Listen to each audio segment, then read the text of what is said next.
Complicaciones de las otitis medias. Las complicaciones se clasifican en intratemporales, las más frecuentes, e intracraneales. Intratemporales. 1. Mastoiditis. Es la complicación más frecuente de la OMA en niños, aunque en adultos es más frecuente que aparezca como complicación de una OMC. Se manifiesta por dolor e inflamación retroauricular en el contexto de una otitis media. Suele drenar lateralmente a través de la piel retroauricular o fistulizar a la pared posterior del CAE, fístula de Gillet.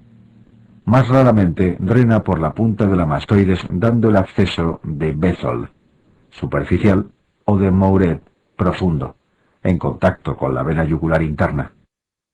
Se trata con antibioterapia endovenosa y drenaje quirúrgico, miringotomía o mastoidectomía. 2. Petrositis. Cuando la mastoiditis afecta la punta del peñasco aparece el síndrome de Gradenigo. 3. Laberintitis. La inflamación del laberinto puede ser secundario a una OMA, aunque es mucho más frecuente en las OMC. Si solo hay inflamación, aparece una laberintitis serosa que se caracteriza por vértigo y nistagmo irritativo junto con hipoacusia perceptiva reversibles con el tratamiento. Si hay pus en el interior del laberinto, aparece una laberintitis purulenta, en la que el nistagmo es paralítico, bate hacia el lado sano, y la cofosis es irreversible. Recuerda la típica fístula del conducto semicircular lateral producida por el colesteatoma, en que el vértigo puede inducirse por aumentos de presión en CAE o presión del trago, signo de la fístula. El diagnóstico es con RM y se tratan con antibiótico y cirugía. 4. Parálisis facial, sobre todo por colesteatoma en adultos. En niños una causa posible es la OMA, que como se comentó requeriría miringotomía. Intracraneales. 1. Meningitis otógena, por S. pneumoniae o H. influenzae. 2. Abscesos cerebrales. 3. Trombofeblitis del seno sigmoide o lateral, manifestándose con cefalea, fiebre y edema y dolor retroauricular. Otosclerosis. Se trata de una enfermedad de herencia autosómica dominante que afecta principalmente mujeres de raza blanca. Debuta sobre los 20-30 años con hipoacusia de transmisión progresiva y acúfenos, siendo bilateral en el 80% de los casos. Típicamente empeora con el embarazo. Se debe a la formación de focos otosclerosos que normalmente se localizan en la vena oval, fijando la platina del estribo, aunque hay casos de otosclerosis coclear con hipoacusia perceptiva y mixta. La exploración es muy típica. Con otoscopia se puede ver el signo de Schwarze, enrojecimiento del promontorio, en casos de enfermedad activa. Los diapasones indican hipoacusia de transmisión, con Schwabach alargado y Gillet patológico. La audiometría tonal muestra gap óseo aéreo con muesca de Carhart, caída de la VO en 2000 Hz. Timpanograma con complianza disminuida y reflejo estapedial ausente, con fenómeno on-off al inicio. El tratamiento es quirúrgico, estapedectomía, recambio del estribo por una prótesis conectada al yunque, o estapedotomía. Se realiza una platinotomía para desengancharla de la cápsula óptica. Patología tumoral del oído medio. El único tumor que debes dominar es el paraganglioma o tumor glómico, ya que se trata del más frecuente del OM. Su origen son células paraganglionares de la cresta neural que crecen en el tímpano, glomus timpánico, o en el golfo de la yugular, glomus yugular. La clínica dependerá de la localización. Así en los timpánicos se manifiesta con acúfeno pulsátil, sincrónico con el pulso que disminuye con la comprensión de la carótida. Son tumores muy vascularizados que reciben aporte de la carótida externa. El timpanograma es plano pulsátil y la otoscopia muestra una masa rojiza pulsátil en el OM.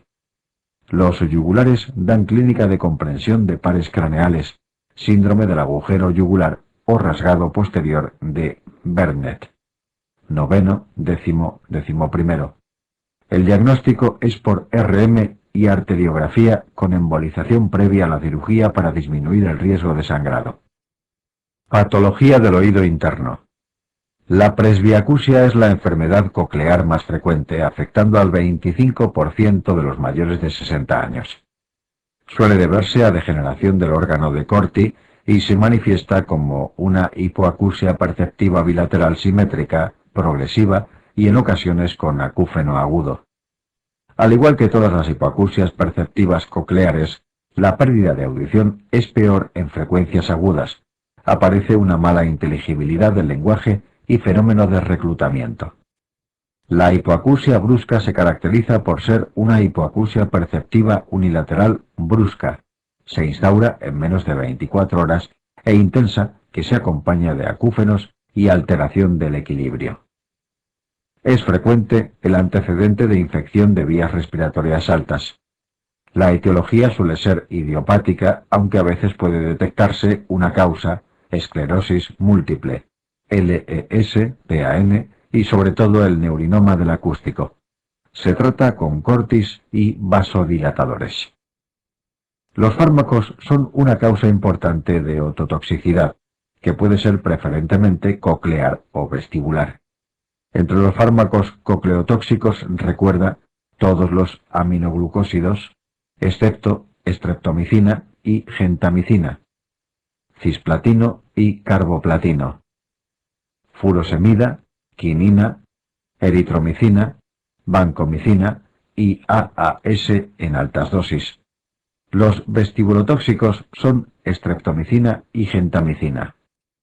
El trauma acústico puede ser agudo, por exposición única a un ruido muy intenso, que produce acúfeno e hipoacusia perceptiva unilateral, o crónico, por exposición mantenida a ruidos intensos, como sucede en las hipoacusias profesionales. En este caso, la afectación es bilateral. Un signo precoz del trauma acústico es la aparición en la audiometría de un escotoma en 4000 Hz que va profundizando hasta afectar a todas las frecuencias agudas. Neurinoma del acústico. El neurinoma del acústico es con diferencia el tumor más frecuente del ángulo pontocerebeloso. Se trata de un schwannoma del ramo vestibular del octavo par craneal que crece en el interior del CAI, conducto auditivo interno. La clínica es por crecimiento y compresión de estructuras. Inicialmente da una hipoacusia perceptiva unilateral progresiva, aunque hasta un 10% se manifiestan con hipoacusia brusca, acompañada de acúfeno agudo y continuo. La mayoría presentan inestabilidad y solo un 7% vértigo, ya que el crecimiento lento del tumor permite la compensación central. La hipoacusia muestra todas las características de las hipoacusias perceptivas retrococleares, muy mala inteligibilidad verbal y adaptación patológica. Con el crecimiento progresivo comprime primero al trigémino, parestesias e hipoestesias facial con abolición del reflejo corneal, después al facial con parálisis facial y signo de Hilsenberger, y finalmente pares craneales bajos, tronco y cerebelo. Neurinoma del acústico. Debes recordar, el neurinoma se origina del nervio vestibular antes de mezclarse con el nervio auditivo para formar el octavo par. El signo de Hitzelberger es una hiperestesia de la zona del CAE inervada por el séptimo par. La presencia de neurinomas del acústico bilaterales es típico de la neurofibromatosis tipo 2. Como método diagnóstico de screening son útiles los potenciales evocados auditivos de tronco cerebral, siendo el método de elección la RM con gadolinio. El tratamiento es quirúrgico. Síndromes vestibulares periféricos. Debes diferenciar los siguientes cuadros clínicos. Síndrome de Meniere. Se debe a un aumento de endolinfa. hidrops endolinfático, de etiología normalmente idiopática, enfermedad de Meniere. Cursa con crisis recurrentes de vértigo espontáneo, acúfenos, hipoacusia neurosensorial coclear, más intensa para frecuencias graves, y sensación de plenitud en el oído. Con la evolución el vértigo mejora, pero el acúfeno y la hipoacusia se hacen constantes. Un 20% de los casos son bilaterales. El tratamiento de fondo es con dieta hiposódica, diuréticos y betahistina. Cuando el tratamiento médico es insuficiente, se pasa al quirúrgico. Cuando la audición está conservada, se hacen técnicas conservadoras: descompresión del saco endolinfático, sección del nervio vestibular, infusión de gentamicina por la ventana redonda, y cuando la hipoacusia es severa, se realiza laberintectomía. Neuritis vestibular. Es la segunda causa más frecuente del vértigo, después del VPPB. De etiología vírica, produce una crisis única de vértigo espontáneo con audición normal. Dura varios días y en la mitad de los casos la recuperación no es completa, quedando una paresia vestibular unilateral. Vértigo posicional paroxístico benigno, VPPB. Causa más frecuente de vértigo periférico. Es más frecuente en ancianos y puede haber antecedentes de traumatismo craneal. Se producen crisis de vértigo posicional, con el giro de la cabeza, de 1 minuto de duración. El diagnóstico es con la maniobra de Dix-Hallpike y el tratamiento con las maniobras de reubicación canalicular, Epley y Semont. Fracturas de peñasco. Son las fracturas más frecuentes de la base del cráneo. Se diagnostican mediante TC. Pueden ser longitudinales, timpánicas, extralaberínticas. Son las más frecuentes, 70%, y las menos graves. Afectan al oído externo y medio al transcurrir paralelas al eje del peñasco. La clínica es de hipoacusia de transmisión, otorragia, signo de Battle, equimosis retroauricular y ocasionalmente otolicuorrea. La parálisis facial es rara y reversible.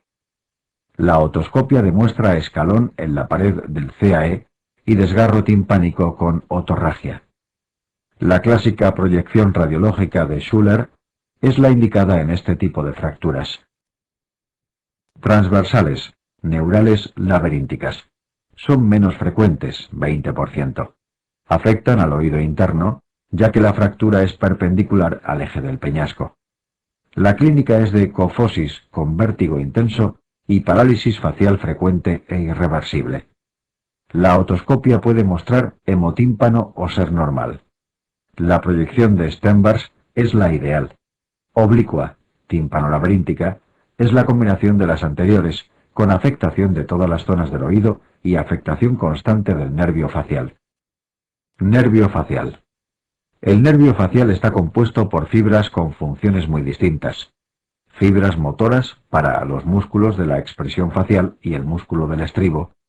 Fibras parasimpáticas para la secreción lacrimonasal, procedentes del nervio petroso superficial mayor, y para la secreción salival de las glándulas sublingual y submaxilar, nervio cuerda del tímpano, y fibras sensitivas que recogen la sensibilidad gustativa de los 2/3 anteriores de la lengua, nervio cuerda del tímpano, y la sensibilidad cutánea del área de Ramsay-Hunt. Además es importante conocer el recorrido que hace por el hueso temporal en el interior del conducto de Falopio y las ramas que da para conocer la topografía exacta de una lesión del nervio. Se distinguen 3 porciones. 1. La porción laberíntica. Discurre por el CAI junto al octavo par. Al llegar al primer codo, formado por el ganglio geniculado, da su primera rama o nervio petroso superficial mayor. 2. La porción timpánica. Discurre en el interior del conducto de Falopio hasta llegar al segundo codo, dando su segunda rama o nervio del músculo del estribo. 3. La porción mastoidea. Antes de salir de la mastoides, da su tercera rama o nervio cuerda del tímpano. Después de salir por el agujero estilomastoideo, da la rama sensitiva de Ramsay-Hunt, y se introduce en la parótida, donde se divide en dos ramos que inervarán la musculatura facial. Recuerda de neurología que las parálisis faciales centrales, supranucleares, conservan la musculatura frontal, mientras que las periféricas afectan toda la hemicara. Parálisis facial. Entre las causas de parálisis facial periférica debes recordar parálisis facial idiopática o de Bell. Es la más frecuente de todas. Se cree que la causa es una infección vírica, VHS y CMV, que producirían isquemia del nervio por edema y compresión. Son factores de riesgo la diabetes, la HTA y el embarazo. El tratamiento es con corticoides más menos aciclovir y protección ocular para evitar úlceras corneales. Si en la electroneurografía se objetiva importante degeneración axonal, está indicada la cirugía descompresiva. El pronóstico es bueno con un 70% de recuperaciones completas. Traumáticas. La segunda causa más frecuente. Suelen aparecer después de fracturas de peñasco o cirugía, sobre todo de parótida, ya que el nervio facial pasa entre los lóbulos superficial y profundo de la glándula parótida. Síndrome de Ramsay-Hunt o zóster óptico, por reactivación del VVZ, que produce otalgia intensa y aparición de vesículas en el área de Ramsay-Hunt y faringe. Se acompaña de parálisis facial de mal pronóstico y afectación del octavo par craneal, vértigo, hipoacusia y acúfeno. Se trata con aciclovir. Otras causas son tumores, neurinoma del acústico, colesteatoma o MA, otitis externa maligna y sarcoidosis, fiebre uveoparotídea o síndrome de Guilford. La clínica de la parálisis facial periférica afecta toda la hemicara, produciendo pérdida de las arrugas frontales, desviación de la comisura labial hacia el lado sano y epífora con incapacidad para cerrar el ojo, signo de Bell. El resto de manifestaciones clínicas dependerán del sitio donde se produzca la lesión neural. Si la lesión es proximal a la salida del nervio cuerda del tímpano, habrá disgeusia de los 2/3 de la hemilengua ipsilateral e hiposialia, que pueden valorarse con una gustometría y sialometría respectivamente. Si la lesión es proximal a la salida del nervio cuerda del tímpano, se añadirá a la clínica anterior algiacúsia, por ausencia del reflejo estapedial, cosa que puede objetivarse en la impedanciometría. Finalmente, si la lesión es proximal a la salida del nervio petroso superficial mayor, se añadirá a todo lo anterior una disminución de la secreción lagrimal, objetivable con el test de Schirmer. Para establecer el grado de lesión y el pronóstico de la parálisis, se utiliza la electroneurografía en los primeros días de la lesión. Posteriormente será la electromiografía la que servirá para el seguimiento del cuadro. Laringología. Recuerdo anatómico. Debes tener unas nociones de la anatomía de la laringe. Se pueden diferenciar 3 partes. Supraglotis, que contiene la epiglotis, repliegues aritenoepiglóticos, cuerdas vocales falsas o bandas ventriculares, y los ventrículos de Morgagni. Glotis, que es el espacio delimitado por las cuerdas vocales verdaderas, y los aritenoides. Subglotis, que va desde la cara inferior de las al borde inferior del cartílago cricoides.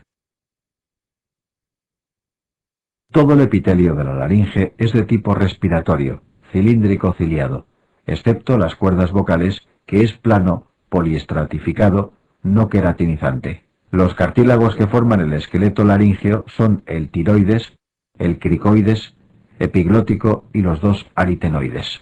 La membrana tiroioidea une la laringe con el hueso hioides y está atravesada por el pedículo vasculonervioso laríngeo superior, entre el ligamento vocal, en el interior de la cuerda vocal, y el cricoides está el cono elástico.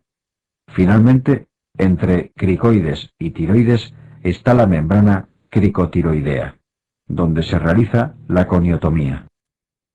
La función de los músculos intrínsecos de la laringe y su inervación es importante para comprender la clínica de las parálisis laríngeas. La mayoría de los músculos cierran la glotis, cricoaritenoideo lateral, iteraritenoideo y tiroaritenoideo lateral, mientras que el cricoaritenoideo posterior la abre. El tiroaritenoideo medial, músculo vocal, y el cricotiroideo se encargan de tensar la glotis. Todos estos músculos están inervados por el nervio laríngeo inferior o recurrente, excepto el cricotiroideo, que lo está por la rama externa del nervio laríngeo superior. La inervación sensitiva es por la rama interna del nervio laríngeo superior. Ten presente el largo recorrido del nervio recurrente izquierdo que pasa por debajo del callado aórtico. Esto explica que un aneurisma de aorta pueda manifestarse con disfonía, al igual que un tumor de Pancoast del pulmón izquierdo. Parálisis faringolaríngeas. Debes saber localizar el punto de lesión nerviosa con las características clínicas que te cuenten. Cuando se trate de una parálisis supranuclear central, la clínica será de parálisis espástica acompañada normalmente de otra sintomatología neurológica. La causa más común serán los ACVA.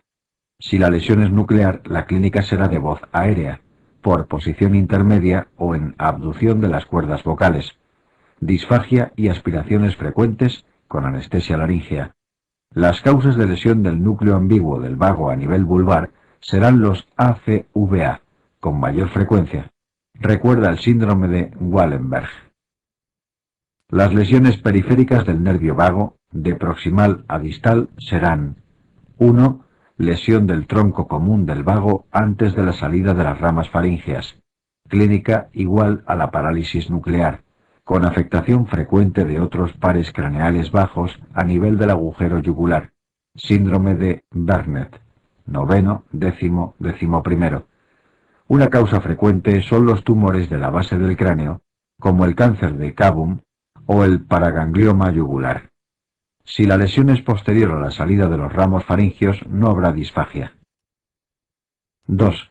Lesión del nervio laríngeo superior que dará poca sintomatología, en forma de fatiga vocal o voz débil por un déficit en la tensión de las cuerdas, disfunción del músculo cricotiroideo, pero con cuerdas en posición normal. También habrá aspiraciones por anestesia del vestíbulo laríngeo. La causa más frecuente es la cirugía de la glándula tiroides. 3. Lesión del recurrente que se expresa con una disfonía por voz bitonal, ya que la cuerda paralizada queda en posición paramediana o abducción. La afectación bilateral producirá disnea. Este nervio es el que más frecuentemente se lesiona secundariamente a la cirugía del tiroides y paratiroides. Intubaciones traumáticas, cáncer de esófago o vértice pulmonar y enfermedades cardíacas y de la aorta. Pseudotumores laríngeos. La etiología de estos cuadros es común y se debe a la combinación del abuso vocal y de irritantes, alcohol y tabaco. La clínica es similar, disfonía, tos irritativa y carraspeo, siendo la exploración de las cuerdas indispensable para su diagnóstico. Los cuadros más importantes son 1. Los nódulos vocales, causa más frecuente de disfonía en mujeres y niños. Su causa es el abuso vocal y por ello aparecen en cantantes y profesoras. La exploración muestra 2 nódulos simétricos en el tercio anterior de las cuerdas y el tratamiento inicial es la foniatría. 2. El pólipo vocal, que es la tumoración benigna más frecuente en hombres. Se localiza también en el tercio anterior, pero es unilateral. Se trata con microcirugía. 3. El edema de Reinke debido principalmente al alcohol y tabaco. Se manifiesta como una tumefacción sésil de aspecto gelatinoso a lo largo de toda la cuerda y bilateral. El tratamiento es la de corticación o cordotomía con láser, primero de una cuerda y en un segundo tiempo la otra. 4. La paquidermia de contacto se caracteriza porque el habla es dolorosa.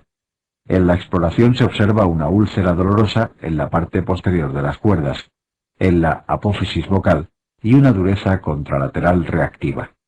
Recuerda que el espacio de Reinke es un espacio virtual entre la mucosa de la cuerda vocal y el ligamento vocal. Laringoceles. Los laringoceles son dilataciones del ventrículo laríngeo de Morgagni. La mayoría son en varones asintomáticos y unilaterales. La etiología suele ser por aumentos de presión intralaríngea en trompetistas o tosedores crónicos, aunque más raramente puede ser secundario a un carcinoma de ventrículo o congénito.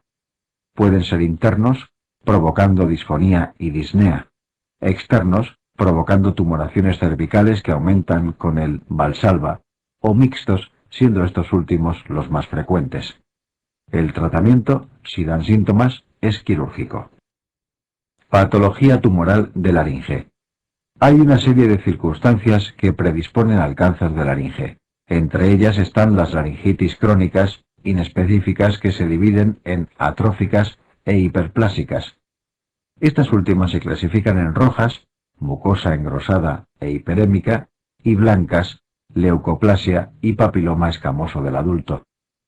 De todas ellas, las que tienen riesgo de degenerar son las hiperplásicas, aunque las blancas degeneran más, sobre todo el papiloma escamoso del adulto. Las laringitis crónicas precancerosas, al igual que todos los tumores de cabeza y cuello, con la excepción de los nasosinusales y del cavum, se relacionan con el tabaco y el consumo de alcohol. Otros carcinógenos demostrados para el cáncer de laringe son productos químicos de la industria química y textil y el virus del papiloma humano, VPH. Recuerda que el cáncer de laringe es el más frecuente de los tumores de cabeza y cuello, afectando con mayor frecuencia a varones en la sexta década de la vida. También es importante saber que los pacientes con cáncer de faringe o laringe tienen un riesgo de hasta el 25% de desarrollar una segunda neoplasia primaria en pulmón, esófago o área faringolaríngea en los 5 años siguientes. El tipo histológico más frecuente de cáncer laríngeo es el carcinoma epidermoide y el factor pronóstico más importante son las metástasis ganglionares cervicales. La localización del tumor no solo influye en la clínica, sino también en el pronóstico. Los tumores supraglóticos son los más frecuentes y se manifiestan inicialmente con síntomas vagos, parestesias faringias o sensación de cuerpo extraño. El paciente suele consultar cuando aparece odinofagia, con otalgia refleja y disfagia, siendo ya estadios avanzados con frecuentes metástasis ganglionares cervicales. En cambio, los tumores glóticos tienen un pronóstico más favorable por dos razones, porque al manifestarse como disfonía se diagnostican antes y porque la ausencia de drenaje linfático de la glotis hace muy improbable las metástasis ganglionares. Los subglóticos presentan disnea y estridor cuando tienen ya un tamaño significativo, siendo el pronóstico malo. El estadiaje del cáncer laríngeo sigue la clasificación TNM. De forma orientativa recuerda que T1 significa que el tumor solo invade una estructura de la zona en que se haya originado. T2, cuando el tumor invade dos localizaciones y las cuerdas vocales son móviles. T3, cuando la cuerda vocal está fija, y T4, cuando invade cartílago o sale de la laringe. N indica las metástasis ganglionares, y M, las metástasis a distancia, muy infrecuentes. En el tratamiento se combina la cirugía, laringectomía parcial siempre que se pueda, con la radioterapia y la quimioterapia en los estadios más avanzados. Cuando el tumor es supraglótico, siempre se realiza vaciamiento cervical bilateral, mientras que en los glóticos normalmente no es necesario. Laringitis agudas. Las laringitis agudas son procesos de etiología infecciosa que se manifiestan más en niños por presentar una vía aérea más estrecha y reactiva a estímulos. Debes diferenciar la epiglotitis del resto porque es la más grave. Epiglotitis o laringitis supraglótica, clásicamente causada por H. influenzae tipo B. Se manifiesta en niños de 2 a 6 años con un cuadro brusco de fiebre, malestar general, disnea, odinofagia intensa con disfagia y babeo. El niño adopta la posición de trípode, sentado con el cuello en hiperextensión, y es típica la voz en patata caliente. La RX simple lateral de cuello detecta el edema epiglótico. Está contraindicada la exploración laringoscópica por riesgo de desencadenar un espasmo laríngeo. El tratamiento es asegurar la permeabilidad de la vía aérea, intubación orotraqueal o traqueotomía, ceftriaxona y corticoides. Laringitis glotosubglótica. Es más frecuente que la epiglotitis. Afecta a niños más pequeños, siendo la etiología vírica para influenza.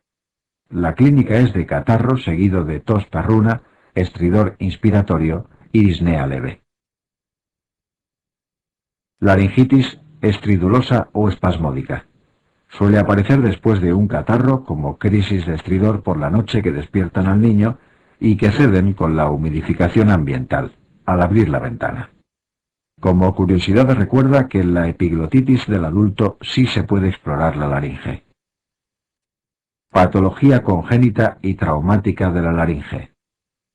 La laringomalacia es la patología congénita laríngea más frecuente. Se debe a una hiperlaxitud del cartílago, sobre todo de la epiglotis, que produce estridor inspiratorio que aumenta con el llanto en niños menores de 6 meses. No requiere tratamiento y desaparece antes del año de vida. La parálisis de cuerda vocal unilateral es la segunda en frecuencia, pero la estenosis subglótica congénita es la que precisa con más frecuencia traquetomía en menores de 1 año. Las estenosis laringotraqueales adquiridas suelen ser por intubaciones prolongadas, si se prevé una intubación prolongada, y por traquetomías en primer anillo o por coniotomías. Se diagnostican por fibroscopia y TC cervical. La traqueotomía es una técnica quirúrgica que debe realizarse siempre en segundo o tercer anillo traqueal, y nunca en el primero, para evitar estenosis laringotraqueales. La coniotomía o cricotirotomía no es sinónimo de traqueotomía de urgencia, ya que se abre la subglotis por la membrana cricotiroidea y no la tráquea. Solo está indicada en casos de extrema emergencia fuera del medio hospitalario, debido al riesgo de graves estenosis laríngeas. Faringología. Recuerdo anatómico.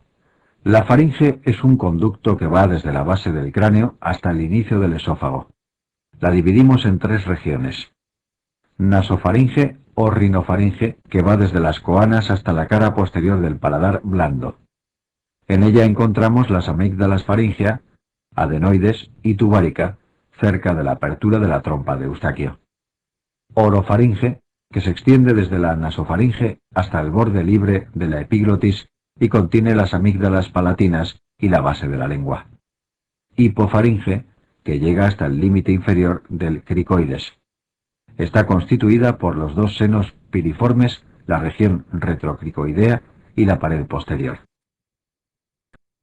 El tejido linfoide de la mucosa de la faringe forma el anillo linfático de Waldeyer, cuyos componentes tienen un desarrollo progresivo con la edad.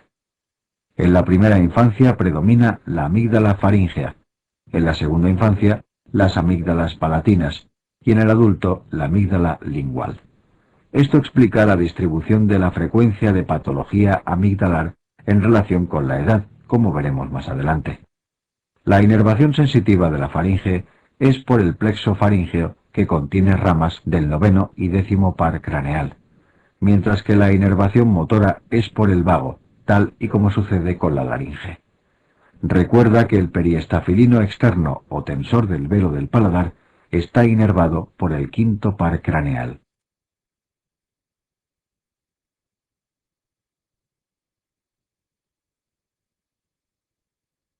Hiperplasias amigdalares. La hiperplasia de la amígdala faríngea, adenoides o vegetaciones, se presenta en niños menores de 6 años con una clínica obstructiva e inflamatoria. La obstrucción de la rinofaringe produce insuficiencia respiratoria nasal con respiración oral, rinolalia cerrada y ronquidos nocturnos. Puede ser tan importante como para producir un SAOS. Recuerda que la hipertrofia adenoidea es la causa más frecuente de otitis serosa y esta la causa más frecuente de hipoacusia de transmisión en la primera infancia.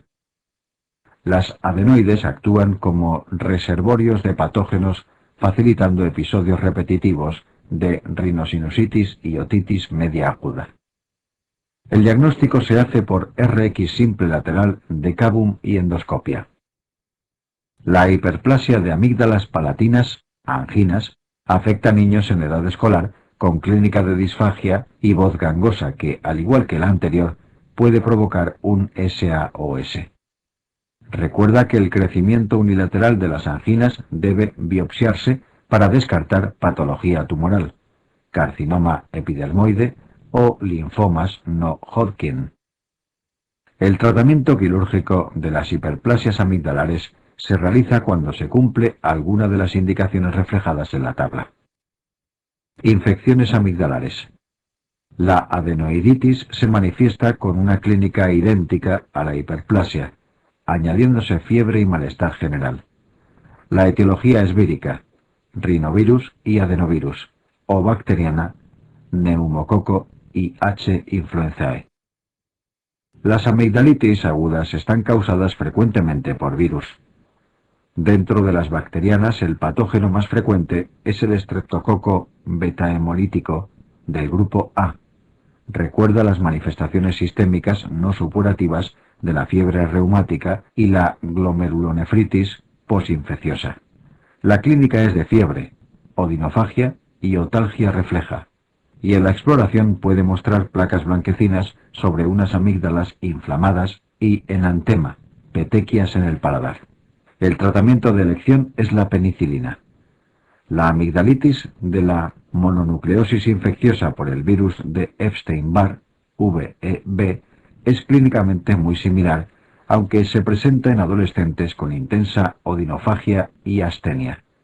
Y en la exploración hay adenopatías generalizadas, no solo cervicales, y hepatoesplenomegalia. El resto de amigdalitis específicas están resumidas en la tabla.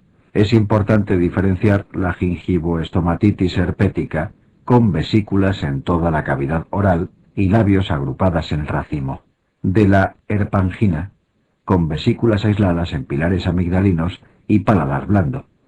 Fíjate que la escarlatina está causada por ciertas cepas de estreptococo beta-hemolítico del grupo A. Complicaciones locales de las infecciones faríngeas. Las infecciones cervicales profundas derivadas de una amigdalitis aguda suelen ser polimicrobianas. Se distinguen tres complicaciones: el absceso periamigdalino, el parafaringio y el retrofaringio. La más importante, por ser la más frecuente, es el absceso periamigdalino, que suele presentarse en adultos. El absceso se localiza entre la amígdala y el músculo constrictor. La clínica es de amigdalitis que no mejora y que típicamente se hace unilateral con aparición de trismus. En la exploración se observa un abombamiento del pilar amigdalino que desplaza la úvula hacia el lado sano. El diagnóstico es por punción y aspiración del espacio periamigdalino y el tratamiento con penicilina intravenosa y corticoides, suficiente para el flemón donde aún no hay pus, junto al drenaje por desbridamiento si ya está en fase de absceso, presencia de pus. El absceso parafaríngeo se sitúa lateralmente al músculo constrictor y se manifiesta por tortícolis. El diagnóstico es por TC cervical y el tratamiento requiere drenaje por cervicotomía para evitar la tromboflebitis séptica de la vena yugular interna, sepsis postanginosa o enfermedad de Lemierre. El absceso retrofaríngeo puede provocar disnea y una complicación muy grave, mediastinitis, por lo que el drenaje debe ser urgente. Patología tumoral. De la patología tumoral benigna debes dominar el angiofibroma nasofaringio juvenil, preguntado en varias ocasiones en el examen. Se trata del tumor benigno más frecuente de la rinofaringe. Se presenta en varones adolescentes como epistaxis de repetición y síntomas de obstrucción nasal. Tiene un crecimiento localmente invasivo, pudiendo crecer hacia senos paranasales o endocráneo. En la rinoscopia posterior se observa como una masa violácea muy vascularizada y el diagnóstico es por imagen, RM y arteriografía. La biopsia no se hace por riesgo de sangrado masivo, siendo el tratamiento quirúrgico con embolización previa. Los tumores malignos de las distintas regiones de la faringe se caracterizan por compartir el mismo tipo histológico. Los carcinomas epidermoides son los más frecuentes y la capacidad de metastatizar a las cadenas ganglionares cervicales. De hecho, la presencia de adenopatías cervicales es la forma de presentación más frecuente. El cáncer de Cavum o rinofaringe tiene varias cualidades que lo hacen especial. Se presenta por igual en hombres y mujeres, a edades más tempranas. No guarda relación con el tabaco ni el alcohol, y sí con la exposición a nitrosaminas y la infección por VEB. Es endémico en China, y el tratamiento es la radioterapia, no la cirugía.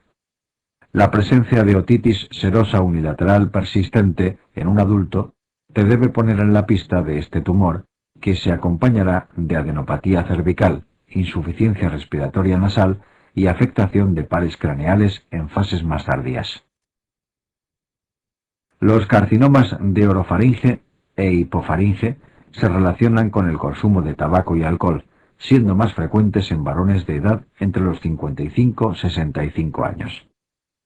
Los de orofaringe se localizan más frecuentemente en amígdala, y la clínica es de parestesias faríngeas con adenopatías cervicales que progresa a odinofagia con otalgia refleja y disfagia.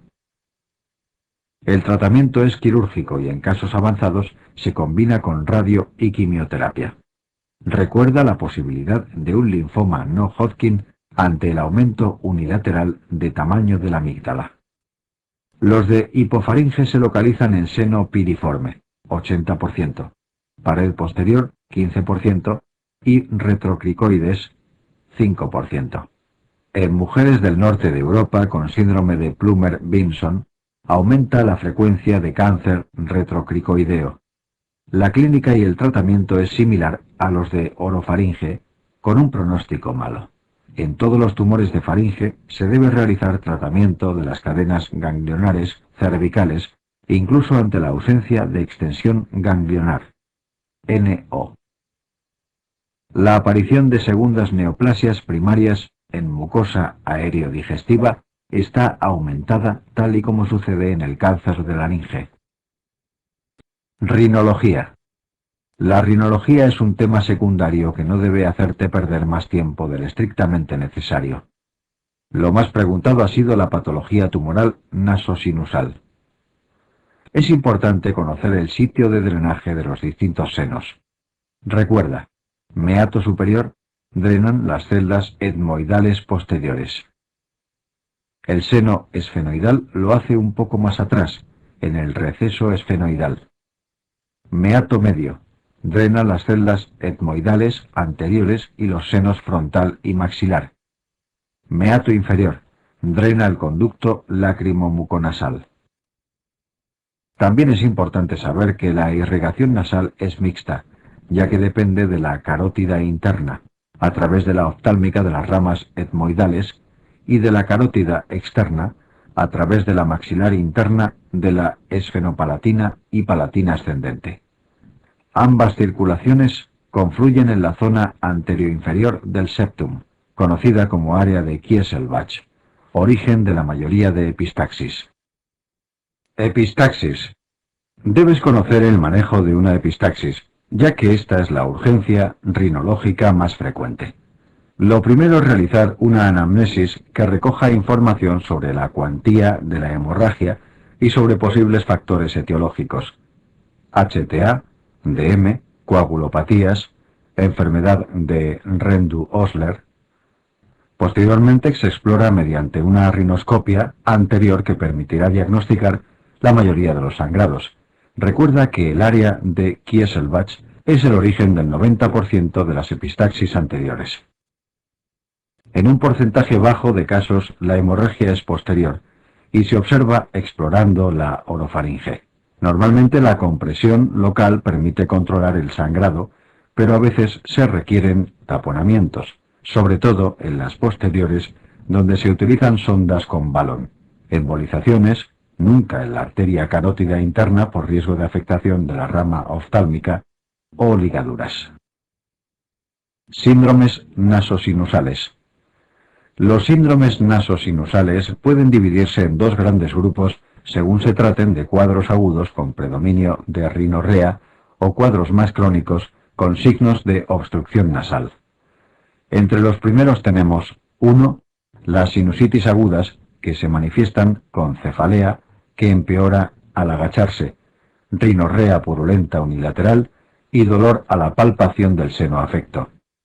Los patógenos responsables son neumococo, H. influenzae y M. catarrhalis, siendo los anaerobios importantes en la sinusitis maxilar de origen dentario. Aunque el diagnóstico es clínico, la radiología puede demostrar veladura de senos y niveles hidroaéreos. El tratamiento es médico con amoxicilina, clavulánico, antiinflamatorios y vasoconstrictores. El seno afecto con mayor frecuencia depende de la edad del paciente. En adultos es el maxilar y en niños el etmoidal. 2. La rinitis alérgica. Suele detectarse un aumento de eosinófilos IgE y los cornetes están pálidos y brillantes. Vasomotora por hiperfunción parasimpática, mostrando en la rinoscopia una mucosa tumefacta y enrojecida, y la coriza o catarro común por rinovirus. Dentro de los cuadros con predominio de la sintomatología obstructiva tenemos 1. La sinusitis crónica que provoca insuficiencia respiratoria nasal con rinorrea periódica, predominan los anaerobios y el tratamiento suele ser quirúrgico. 2. La rinitis crónica hipertrófica. Debido a episodios repetitivos de rinitis agudas, se produce un crecimiento excesivo del cornete inferior que requiere la conchotomía. Y las rinitis atróficas, donde debe recordar la ocena. Se trata de un cuadro característico de mujeres asiáticas jóvenes que presentan cacosmia con costras fétidas en la cavidad nasal con anosmia del que la padece. Puede requerir cirugía mediante la operación de Eyre. 3. Pólipos nasosinusales, que se discuten a continuación. Un tipo de sinusitis no bacteriana importante es la mucormicosis rinocerebral. Está causada por hongos del género Mucor que típicamente afectan a diabéticos descompensados, cetoacidótico, en forma de sinusitis que se extiende rápidamente a órbitas, paladar y cerebro. Es muy sugestiva la presencia de una escara necrótica en el paladar y la parálisis de pares craneales oculomotores. El tratamiento es con anfotericina y desbridamiento quirúrgico, con un pronóstico pobre. Fíjate en la pregunta 78 del test. Los pólipos nasales aparecen por mecanismos inflamatorios crónicos de la mucosa nasosinusal, dando una clínica muy similar a las rinitis alérgicas, obstrucción, rinorrea e hiposmia. En la rinoscopia aparecen como masas semitransparentes en granos de uva. Suelen ser múltiples y la localización más frecuente es el seno etmoidal. Hay una excepción que es el pólipo antrocoanal de Killian y consiste en un pólipo único que crece del seno maxilar hacia la coana. La tríada ASA o enfermedad de Widal consiste en la asociación de poliposis bilateral junto con asma e intolerancia al AAS. El tratamiento son los corticoides tópicos y orales, vasoconstrictores y antihistamínicos. No obstante, se requiere de cirugía endoscópica con frecuencia y la recidiva no es infrecuente. Patología tumoral nasosinusal.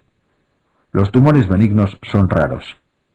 El tumor maligno más frecuente es el carcinoma epidermoide, siendo la localización más frecuente el seno maxilar.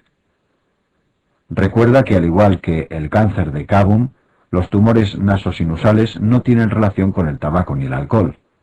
Es importante recordar la relación entre la exposición al polvo de madera o serrín y el adenocarcinoma de etmoides. El adenocarcinoma es el segundo en frecuencia en adultos y tiene peor pronóstico debido a su neurotropismo, extensión al SNC. El papiloma invertido es una lesión precancerosa que se origina en el cornete y meato medio, predisponiendo al carcinoma epidermoide. Es importante saber que las causas de insuficiencia respiratoria nasal unilateral varían según la edad del paciente. Así, en un niño se debe descartar la presencia de un cuerpo extraño intanasal y en un adulto el carcinoma epidermoide nasosinusal, sobre todo cuando se acompaña de rinorrea sanguinolenta. La clínica de los tumores nasosinusales depende de su localización, pudiendo aparecer algias faciales, signos bucodentarios, orbitarios. No suele dar adenopatías cervicales y el tratamiento es quirúrgico. En niños son frecuentes el rabdomiosarcoma y el histiocitoma. Estomatología. De este tema debes tener unas nociones básicas. Fíjate que lo más preguntado son las enfermedades de la mucosa oral. Debes saber que tanto la infección por el VHS tipo 1 como por Coxsackie A pueden dar lesiones vesiculosas que evolucionan a úlceras dolorosas. Sin embargo, en la primoinfección herpética las lesiones están por toda la mucosa oral, mientras que en la herpangina, por Coxsackie A, las lesiones se restringen a los pilares amigdalinos y paladar blando. Otro cuadro causado por Coxsackie es la enfermedad mano-pie-boca, que cursa con vesículas en las zonas mencionadas. La estomatitis aftosa es frecuente y suele ser idiopática, pero puede ser una manifestación de enfermedades sistémicas como la enfermedad de Behçet, síndrome de Reiter, anemia megaloblástica, VIH. Multitud de enfermedades dermatológicas tienen manifestaciones en la mucosa oral. Pénfigo vulgar, eritema multiforme, síndrome de Stevens-Johnson, líquen plano. Sobre la patología de la articulación temporomandibular, debes conocer el síndrome de dolor-disfunción que afecta a mujeres jóvenes con estrés. Se manifiesta con dolor, a veces como otalgia o cefalea, chasquidos y limitaciones de la abertura bucal. El tratamiento es con AINE y miorrelajantes, siendo necesario el empleo de férulas y cirugía si no cede. Los tumores más frecuentes de la cavidad oral son carcinomas epidermoides, de labio, suelo de boca o lengua, que aparecen en varones de 50-60 años, fumadores y bebedores. La presencia de una lesión ulcerada o leucoplásica de más de 15 días de evolución debe ser biopsiada. Como en otros cánceres de cabeza y cuello, las metástasis ganglionares cervicales son el factor pronóstico más importante. Patología de las glándulas salivales. En el esquema se resume lo más importante de cada glándula. Las glándulas salivares mayores son las parótidas, submaxilares y sublinguales. La parótida drena por el conducto de Stenón una secreción serosa sin mucina que aumenta con la deglución por estímulo del noveno par craneal. Su patología es básicamente infecciosa, sialoadenitis aguda y crónica, y la patología tumoral suele ser benigna, siendo el adenoma pleomorfo el más frecuente. La submaxilar drena por el conducto de Wharton una secreción mixta, seromucosa. Su patología es obstructiva por litiasis en el conducto. La sublingual tiene una secreción muy mucosa que es drenada por varios conductos en el suelo de la boca. La inervación de ambas glándulas es por el facial, nervio cuerda del tímpano, y son las responsables de la secreción salival en reposo. Cuanto menor es el tamaño de la glándula, mayor es la incidencia de tumor maligno. La frecuencia de tumores malignos en la parótida es bajo, siendo el más frecuente el carcinoma mucoepidermoide. En las glándulas salivales menores y en la submaxilar, el maligno más frecuente es el cilindroma, que produce dolor intenso por extensión perineural. En niños es frecuente el adenocarcinoma. La presencia precoz de parálisis facial se debe a tumores muy agresivos de parótida como el carcinoma epidermoide. La PAAF es el método diagnóstico fundamental de estos tumores y el tratamiento es quirúrgico. Patología cervical. Patología congénita. Las masas cervicales son frecuentemente de origen congénito. Si la masa es lateral, lo más probable es que sea un quiste branquial, siendo el quiste del segundo arco branquial o del seno cervical el más frecuente. Y si es medial, un quiste tirogloso, que asciende con la deglución y que en su tratamiento quirúrgico se debe resecar el cuerpo del hioides para evitar recidivas. Patología tumoral cervical. Dentro de la patología tumoral cervical debes recordar el quemodectoma o glomus carotídeo. Se trata de una masa laterocervical en la bifurcación carotídea con movilidad lateral, pero no vertical, por estar adherida a la carótida. Al igual que los glomus del oído medio, son masas muy vascularizadas, pulsátiles y con soplo que disminuye con la presión carotídea. El diagnóstico es con arteriografía o angio-RM y el tratamiento quirúrgico. Es para nota recordar que antes de la cirugía se debe descartar que el tumor sea funcional mediante el estudio de catecolaminas en orina. Patología de los ganglios linfáticos. La patología de los ganglios linfáticos se divide en inflamatoria, adenopatías móviles, dolorosas y de consistencia elástica, y tumoral. Dentro de esta última categoría encontramos los linfomas, adenopatías múltiples, móviles y de consistencia firme, pero no pétrea. El diagnóstico requiere biopsia de todo un ganglio, ya que la PAAF no vale, y las metástasis, básicamente de carcinomas epidermoides de Cavum, hipofaringe, orofaringe, laringe, siendo adenopatías indoloras, pétreas y con fijación a planos profundos. El diagnóstico en este caso es mediante PAAF y no biopsia por riesgo de diseminación tumoral.